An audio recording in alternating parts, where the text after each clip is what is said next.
La joie du Seigneur m'a débordé. La joie du Seigneur m'a débordé.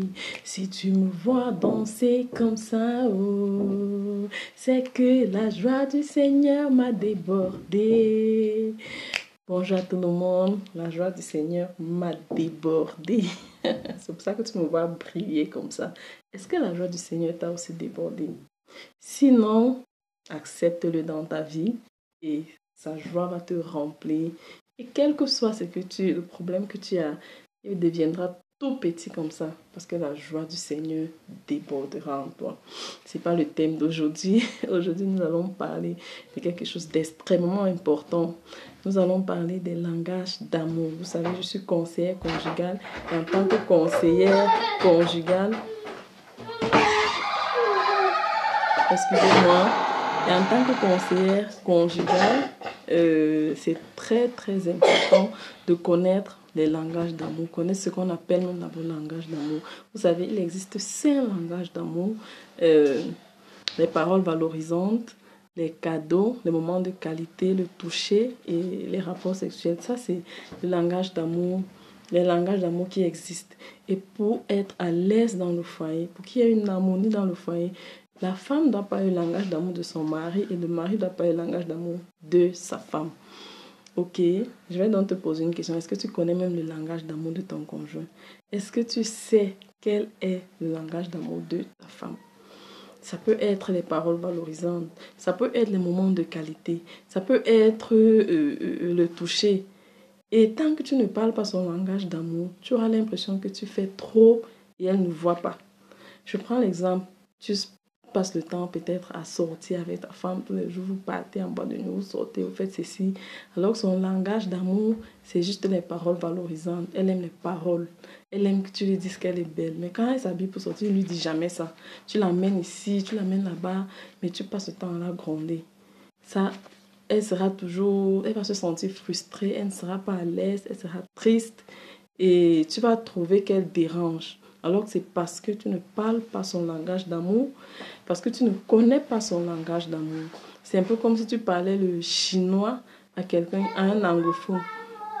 Il ne va rien comprendre. Il ne va rien comprendre. Donc, parlez le langage d'amour de vos conjoints. Aujourd'hui, je vais vous parler d'un langage d'amour très important, les paroles. Comment utilises-tu les paroles dans ton foyer? Les paroles peuvent construire comme ça peut détruire une relation. Les paroles valorisantes, c'est le premier langage d'amour que beaucoup de personnes parlent, les hommes comme les femmes. Bon, maintenant, lorsque tu utilises mal tes paroles, c'est-à-dire lorsque tu dévalorises ta femme, lorsque tu dévalorises ton mari, lorsque tu la grondes, lorsque tu la frustres avec tes paroles, tu vides son réservoir d'amour. Vous savez, le réservoir d'amour de tout le monde doit toujours être rempli dans le foyer. Lorsque vous venez de vous marier, le réservoir d'amour est plein. Vous devez tout faire pour maintenir cela plein. Et lorsque tu grondes ton conjoint, tu lui adresses les mauvaises paroles, tu vides le réservoir d'amour et un jour, elle peut même cesser de t'aimer. Je vous assure, c'est très important, surtout pour ceux qui ont ce langage d'amour-là. Donc, c'est important de contrôler ces paroles dans le foyer, car les paroles peuvent construire comme elles peuvent détruire ton foyer. Et déjà, je vais vous donner quelques paroles dévalorisantes qu'il faut éviter de dire à votre conjoint. La première parole, par exemple, elle vient de te demander pardon par rapport à quelque chose. Peut-être tu l'as même pardonné, mais à chaque fois tu reviens sur ça. Tu lui dis par exemple, tu ne peux pas t'imaginer le mal que tu m'as fait en me faisant ceci. Je ne vais jamais oublier ça, ce que tu m'as fait là. Normalement, tu devais même ramper pour me demander pardon. Entre nous, ça ne sera plus jamais comme avant. Ça, ce sont les paroles qui détruisent les foyers. Vous devez faire très attention. Lorsque ton conjoint a commis une erreur, je ne sais pas, ça peut être n'importe quelle erreur, ça ne sert à rien de revenir sur cette erreur-là parce que ça ne va pas résoudre le problème et ça va plutôt la frustrer. Il faut tourner la page, passer à autre chose, avancer, ne pas rappeler ces erreurs-là sans cesse. Donc, faisons attention à nos paroles, à comment nous parlons à notre conjoint. Donc, comme je vous explique, vous devez utiliser les paroles valorisantes dans le foyer. Les paroles valorisantes, ce sont les paroles que tu dis. Nous avons 3 types de paroles valorisantes. Nous avons les paroles d'encouragement, nous avons les paroles aimables et les paroles humbles.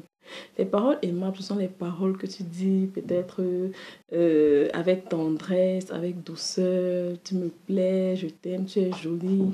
Ce sont les paroles qui remplissent le réservoir d'amour du conjoint.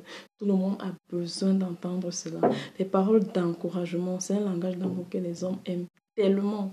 Lorsque, par exemple, ils rentrent du travail ou je sais pas, tu le rappelles sans cesse, vraiment tu es fort, vraiment tu sens toi, la maison si n'allait ressembler à rien, c'est toi tu es vraiment une bonne personne. Je sais pas, tu l'encourages même concernant son boulot et tout et tout.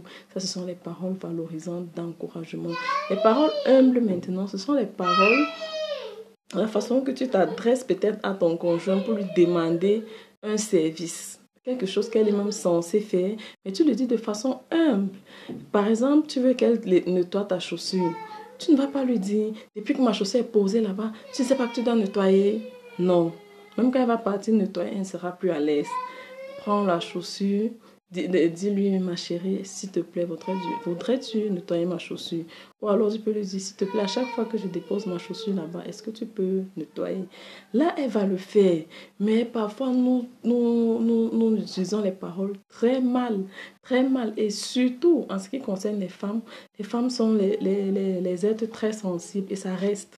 Ce sont des choses qui restent. Même si après, tu te dis que c'est passé, mais parfois, ça reste dans son cœur et ça vide son réservoir d'amour.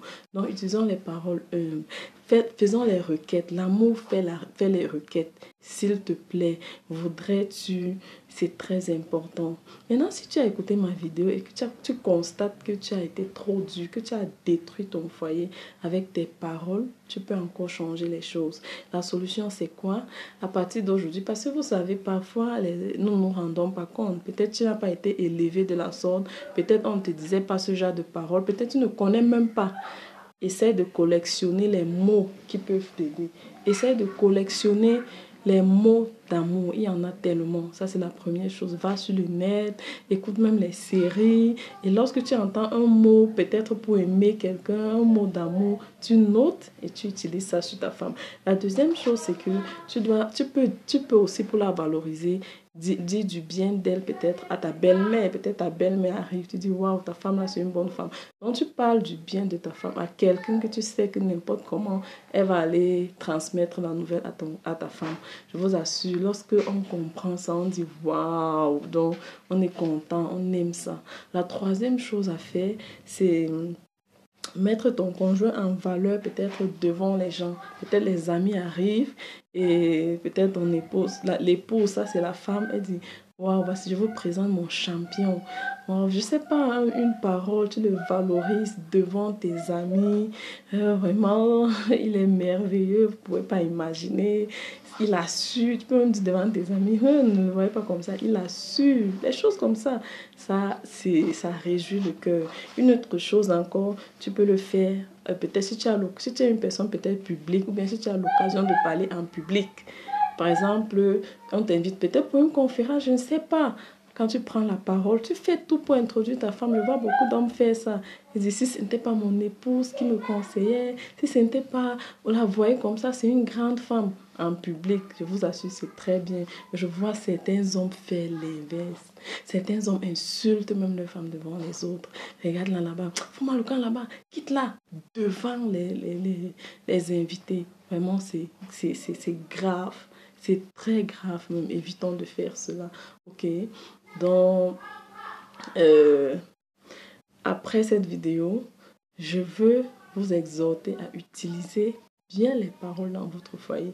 Utilisez les paroles pour construire vos couples et non pour détruire vos couples. C'est très important. Beaucoup de séparations. Vous allez penser que peut-être c'est un petit truc, mais beaucoup de séparations viennent de là. Les disputes, les querelles viennent de là. Si vous changez votre façon de parler à votre conjoint, l'atmosphère sera très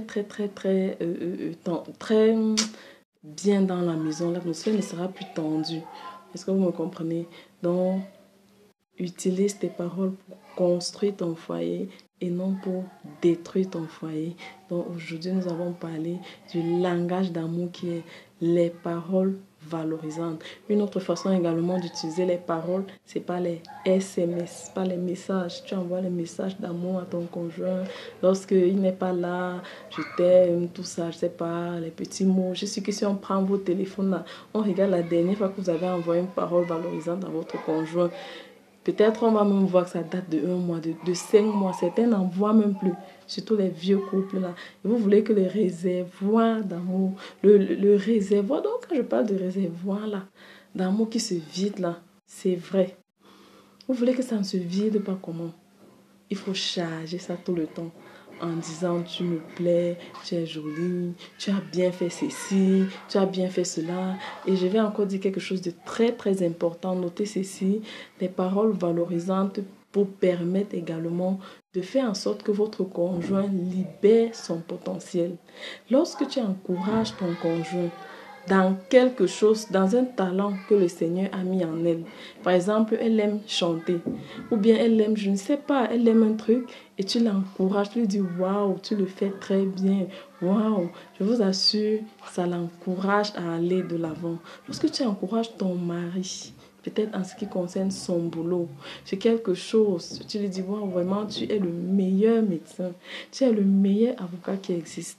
Je vous dis, ça le booste encore et ça le pousse à aller loin. Au lieu de passer tout le temps à critiquer, à gronder, à insulter, vraiment, faites l'inverse et vous allez voir que l'atmosphère changera dans votre foyer, ok? Donc, j'espère que ma vidéo vous a aidé. Prenez soin de vous et rendez-vous à la prochaine vidéo. Nous allons encore parler des langages d'amour, mais cette fois, nous allons parler du deuxième langage d'amour qui est les moments de qualité. Nous allons parler de tous les 5 langages d'amour et je vais vous dire comment faire pour connaître le langage d'amour de son conjoint. Parce que c'est pas tout le monde, je tiens à le souligner, qui parle le langage d'amour des paroles. Et certaines personnes s'en foutent des paroles. Certaines personnes vont écouter ça et dire ah, les simples paroles, c'est quoi? Foutez-nous le camp avec ça. Vous voyez un peu? Oui. Moi, je parle ce langage d'amour, j'aime les paroles. Je vous l'ai dit, mais c'est pas tout le monde qui est comme ça. Donc, on va parler des autres langages d'amour et chacun va maintenant voir où il se situe et chacun va chercher maintenant à connaître pour son conjoint afin qu'il y ait l'entente dans le foyer. Donc, prenez soin de vous. Si vous avez des problèmes, contactez-moi caroline.zoni à Facebook. Pour l'instant, on peut faire les entrevues, les entretiens. Pardon, pour l'instant c'est gratuit, mais bientôt ça ne sera plus gratuit. Et lorsque vous me contactez, vous aurez la solution à votre problème. J'ai commencé déjà les coachings avec beaucoup de couples et je vous assure, le résultat est époustouflant. Époustouflant. Essayez et vous serez bénis. Prenez soin de vous. Bye bye.